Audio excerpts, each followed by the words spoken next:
Making verbs work. Passive versus active voice. In technical writing, technical communication in general, you want to use strong verbs. You want to use verbs that provide momentum for the writing. And proper verb choice makes the difference between crisp, clear writing and what could be perceived as bloated, clumsy writing. So what is the difference? What is the difference between active voice and passive voice? A sentence is in the active voice when the subject does the acting instead of being the recipient of the acting. For example, Lowell depicts a grim view of marriage is in the active voice. Marriage is depicted as grim by Lowell is a passive voice. Now, in my opinion, the first sentence, the active sentence, is the most powerful, the most effective, let's say, sentence. It gets the point across much more clearly, and I think it makes a stronger statement. It's also a verb that conveys action, as opposed to a verb that merely links the subject to a thought. Again, for example, in the active voice, Jim tossed the report away. Using a linking verb and creating thus a passive voice, you write, Jim was tired of the report. Again, the active voice is the stronger of the two sentences. Now, active verbs just naturally go with writing that is in the active voice. When you put the subject front and center, doing something, you will probably find yourself using stronger and more interesting verbs. It's a byproduct of focusing on writing in the active voice. Active voice is certainly generally stronger. Both kinds of verbs are useful in writing. That's why we have both. But unless you're a diplomat or a bureaucrat or some other kind of weasel, you need to rely on active voice more than passive. In the active voice, you use direct action verbs. And it has a clearly defined actor and action. In the passive voice, however, you use to be forms of verbs. You emphasize what was found, not who did the finding. And passive voice can sound very pedantic and wordy, especially in the hands of an amateur writer, or shall we say, the inexperienced writer perhaps would be a better word here. Which verb form to use largely depends on what you want to emphasize. In the active voice, you're emphasizing an action taken by the subject. In the passive voice, you're emphasizing what was found, the end result. And it typically hides who was responsible for the action. Now you want to replace weak verb phrases with strong verbs. Some examples of this are of very typical weak verb phrases that I see very often. Make a determination. Determine is a strong verb. It's much stronger than saying make a determination. Perform a measurement.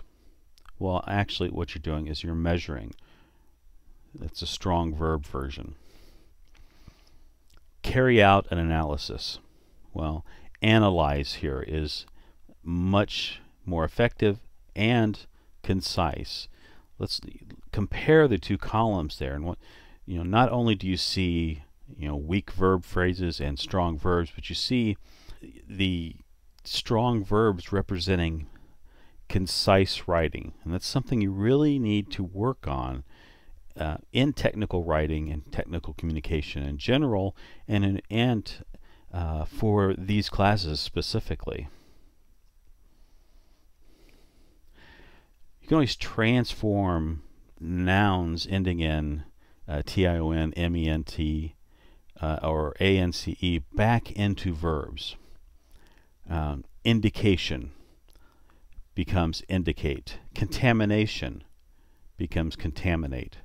Measurement becomes measure. Variation becomes vary. Use is verbs. Is beginning can become begins.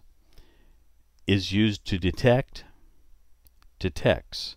Again, we're looking at stronger verbs, but perhaps even more importantly, concise writing. Now there are times that you need to use is, or it's preferable that you do. For example, if the sentence defines or equates, such as Lowell's poem is a sonnet, that's an appropriate use of is. When not to use is in sentences that do not present a definition or equality. You don't use is to analyze a subject. Now, thinking about verb tenses, the active voice very often eliminates awkward tense shifts, moving from the past tense to the present tense to the past participle.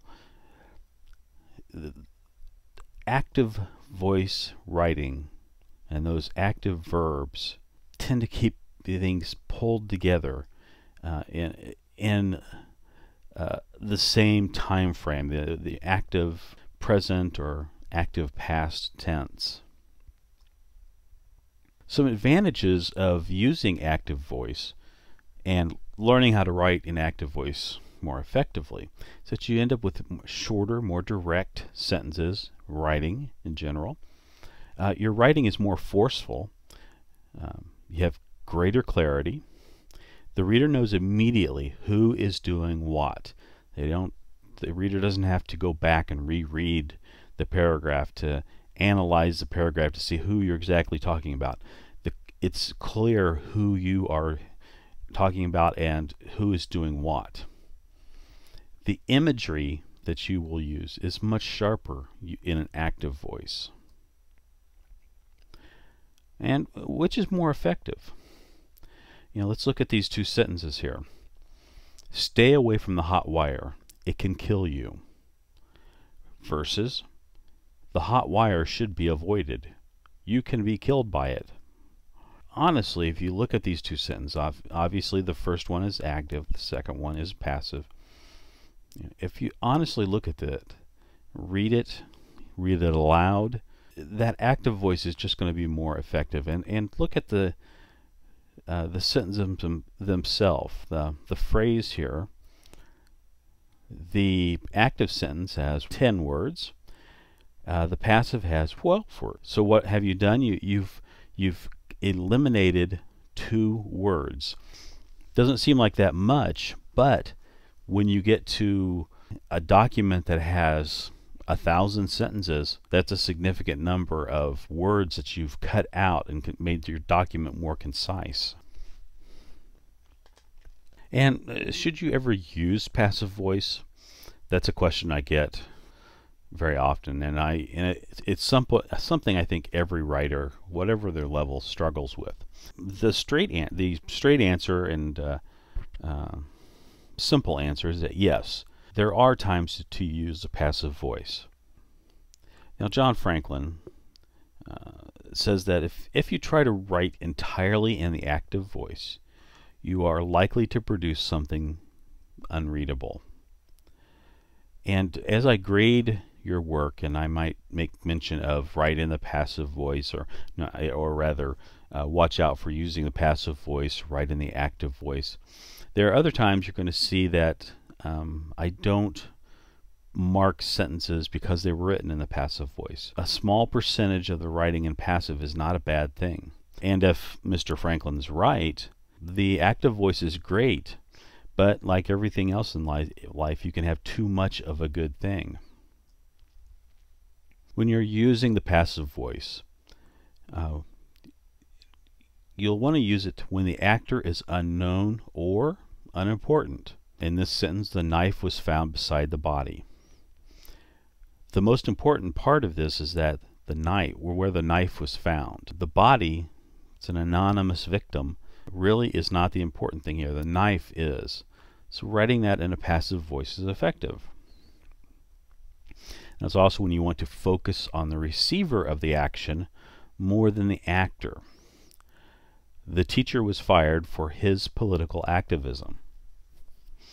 That's written in passive voice, but it gets the point across that it was the teacher's political activism that was the problem and that got them fired, not the fact that they were a teacher.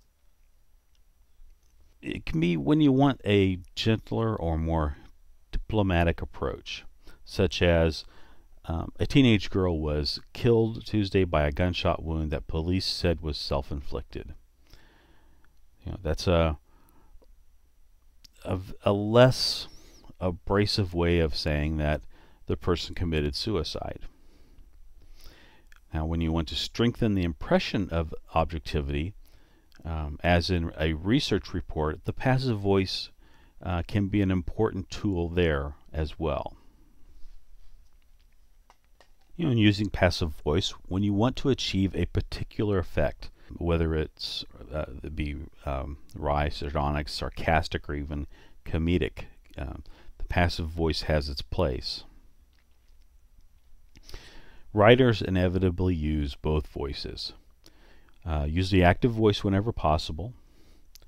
You need to know when to use one voice or the other and when to use them together. And I offer these credits. You should be able to find this presentation in my resources folder. If you'd like to go ahead and look at these credits, they can offer additional information, as well as the Purdue Online Writing Lab, not listed here, but I'm sure it's listed in your course sidebar. Thank you, and I'll talk to you soon.